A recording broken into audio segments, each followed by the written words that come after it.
Et salut tout le monde, j'espère que vous allez bien. Dans cette nouvelle vidéo, je vais vous montrer un petit peu ce que j'ai fait comme premiers travaux de bricolage sur mon camping-car, et je vais aussi vous montrer un petit peu ce qu'il reste à faire, parce que c'est quand même un pépère qui a quasiment 22 ans. Il aura 22 ans en décembre, donc il y a quand même pas mal de boulot encore.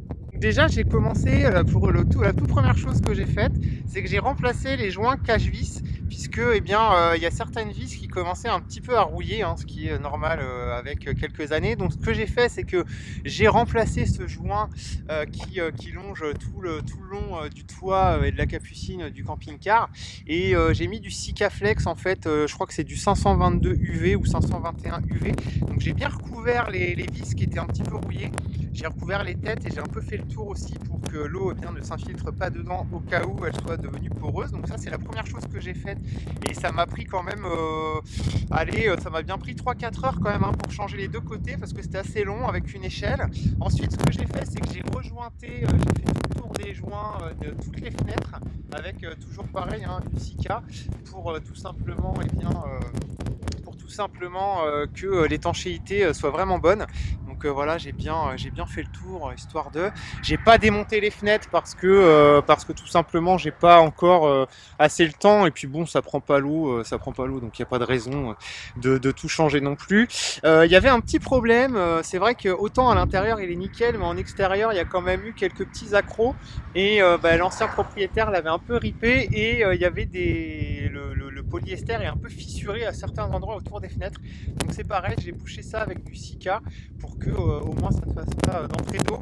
Et ça, c'est voilà la grosse éraflure. Donc j'ai fait vraiment du bricolage, on peut le dire dégueulasse, pour que ça soit juste étanche en fait. Et puis je pense que peut-être que plus tard, je ferai quelque chose de plus propre. On verra, mais l'essentiel c'est que ça ne prenne pas l'eau. J'ai fait aussi le tour des trappes, des soutes, parce que c'était un petit peu pareil, les joints étaient un peu cuits. Donc j'ai aussi refait l'intérieur ici. Là, j'ai commencé aussi à faire quelque chose. Alors encore une fois, tout ça n'est pas très esthétique, mais le problème de ces vieux camping-cars, c'est que quand l'eau coule, le pare-choc ne touchant pas exactement le haut de la paroi, l'eau va couler dessus et va couler dessous, et va aller pourrir un petit peu les coins arrière du plancher.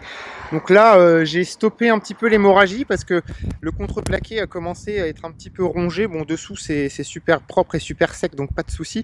Donc j'ai fait un truc très moche pour voir un peu ce que ça donne, si ça solutionne le problème. Et si ça solutionne bien le problème, tout simplement je vais couper le joint noir au ras, et puis je referai un joint propre, et puis ça se verra quand même beaucoup moins.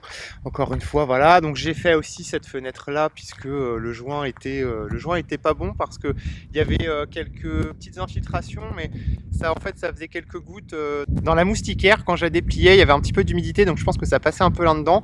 Là, visiblement, problème résolu. De ce côté-là, il y avait un gros choc sur le pare-choc. Donc j'ai fait pareil, en fait, j'ai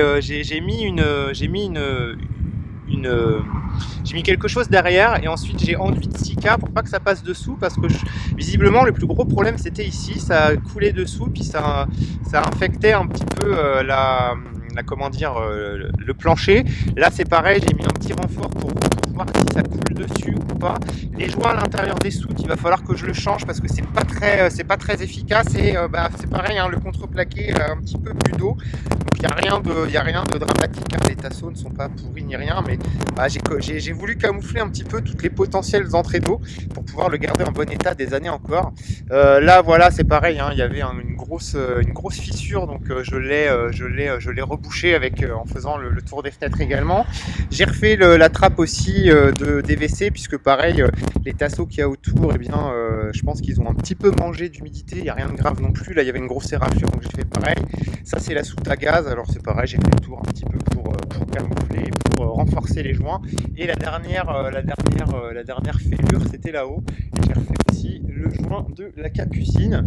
Donc voilà, c'est pas très beau, mais bon, le Sika va se salir un peu. Je pense que ça va finir par le faire, parce que je sais pas trop comment on peut faire pour reboucher des fissures de polyester. J'ai jamais travaillé ce matériau-là, donc je peux pas trop savoir comment ça réagit. Mais en tout cas, je pense que là, il est quand même hors d'humidité. En tout cas, le principal est fait. Bah, ce que j'ai fait également, c'est que j'ai enlevé les housses parce qu'elles étaient quand même très vieilles. Sur le côté, eh bien, elles étaient quand même pas mal éraillées. Et vu que les sièges sont super propres et super beaux et absolument pas démodés, eh bien voilà, je vais laisser comme ça. Je pense pas du tout les recouvrir par autre chose. Donc une deuxième vie pour ces sièges qui sont en super état. Alors à l'intérieur de la cellule, j'ai encore 2-3 petits trucs à faire. Alors avant de m'attaquer un peu à des poses de prise USB, parce que c'est vrai que ça serait quand même pratique, eh bien ce qu'il faut que je fasse, c'est que il faut que je mette des tasseaux sous le plancher, puisque c'est un peu le défaut de ces modèles-là. On a une zone un peu creuse juste ici, et c'est vrai que quand on marche dessus, là, on sent vraiment que ça s'enfonce un peu. Alors c'est rien de grave, hein, mais il faut surélever en fait pour que le plancher touche bien les renforts en métaux du châssis. Et donc voilà quoi, c'est pas grand chose à faire, mais il faut que je le fasse. J'ai aussi un petit souci, puisque la première fois que j'ai pris une douche, eh bien il y a eu 3 gouttes qui ont coulé dans le couloir, et je pense que le fautif c'est celui-ci, puisque il est vraiment il est ouvert, les joints sont usés, hein, tout simplement. Donc ça c'est pareil, je vais devoir un petit peu tout gratter et tout refaire. Il y a aussi une bonde, je pense qu'il faut que je rachète, puisque vous voyez là on a un encadrement en plastique comme ça, et là il n'y en a pas, donc j'espère que ça ne passe pas entre la bonde et entre la bonde et le bac à douche. Il n'y a pas de raison, mais voilà, je voudrais vraiment tout bien faire pour qu'il n'y ait pas de futurs problèmes, puisqu'après s'il faut démonter toute la douche, c'est quand même un peu le bazar. Et je suis même pas sûr qu'on puisse sortir à la douche sans tout péter la salle de bain. Donc, comme rien n'est pourri, et bien rien n'a bu d'eau, et bien c'est aussi bien. Alors, il y a quand même, voilà, c'est pour ça aussi que j'ai refait les joints dehors, parce que on a une toute petite zone qui est toute molle, qui est un peu plus tendre ici. Bon, après, je suis pas sûr que ça soit vraiment dû à une infiltration, mais c'est un petit peu plus tendre. Alors, les tasseaux n'ont rien, puisque c'est très dur. Alors après, je sais pas, c'est peut-être derrière la petite plaque qui a pas la plaque en bois qui a peut-être mangé un petit peu avec les fêlures. Il y a peut-être eu une mini infiltration, et on a la même chose ici, mais qui est vraiment pas catastrophique. Je pense que ça a dû manger un petit peu dans cette zone là, parce que là c'est pareil, c'est un peu plus tendre qu'ailleurs, mais bon, quand on appuie dessus, on sent quand même, ça s'enfonce pas non plus, hein, on sent que c'est un peu moumou, mais maintenant que ça ne fuit plus, je pense que ça sera résolu.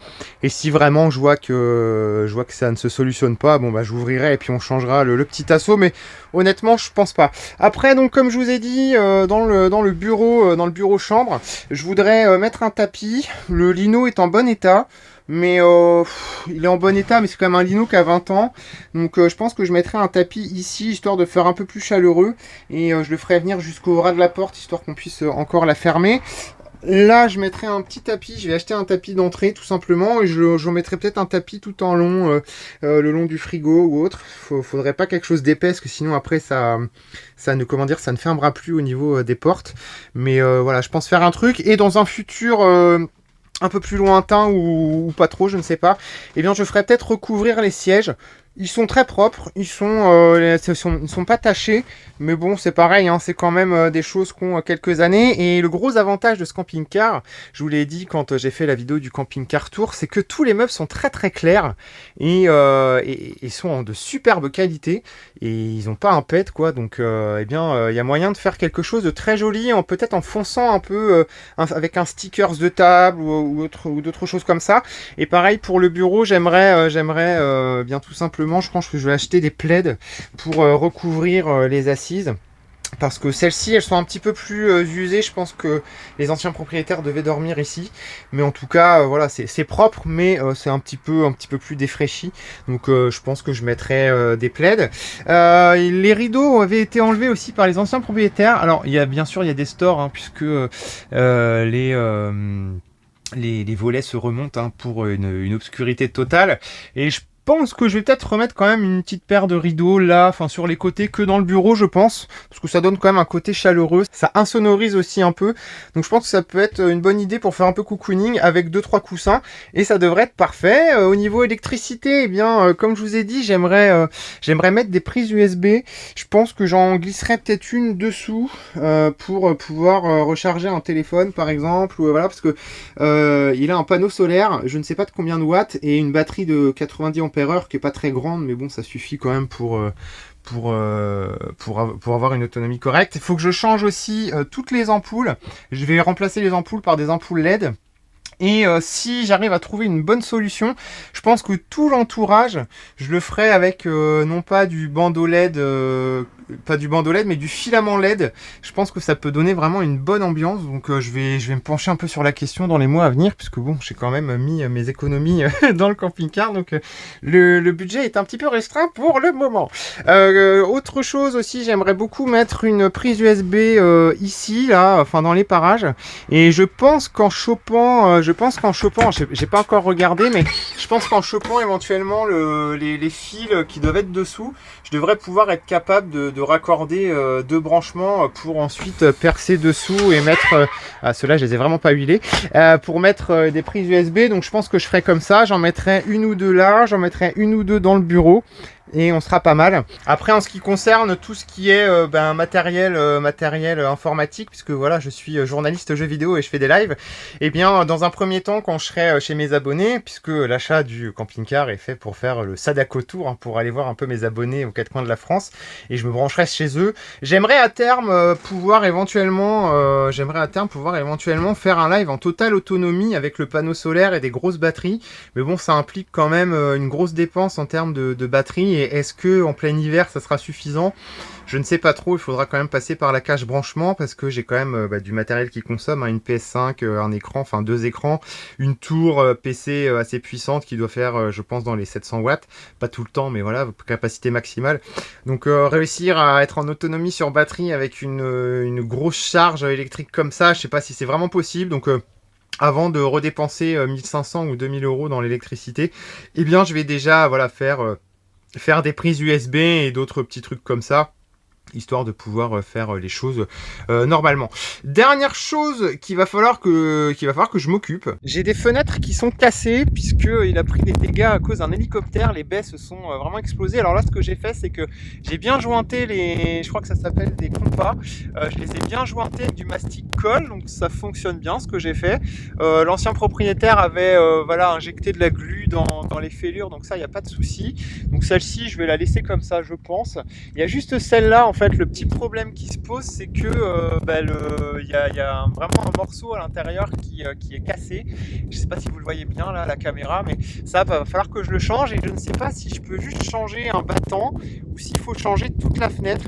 Donc bon, pour l'instant, je pense que ça restera aussi un petit peu comme ça pour le moment, quoi. C'est à peu près tout ce que j'avais à vous dire sur eh bien, les défauts et les travaux que j'ai déjà fait et les travaux à venir sur le camping-car. Donc si vous avez des idées, des suggestions, n'hésitez surtout pas puisque c'est mon premier, j'en ai jamais eu avant. Et bon, bah, je découvre un petit peu tout ça. J'ai fait un premier week-end qui était trop bien avec mes parents et mon chien dans l'île d'Oléron. On a découvert un petit peu comment on faisait pour tout simplement se brancher, enfin pas se brancher mais pour accéder à une aire payante. J'ai vidangé les eaux et la cassette aussi, c'était un grand moment. Et donc voilà, je découvre un petit peu la vie. Donc si vous avez des conseils, c'est toujours les bienvenus. J'espère que cette vidéo vous a plu et moi je vous dis à la prochaine. Salut monsieur dame.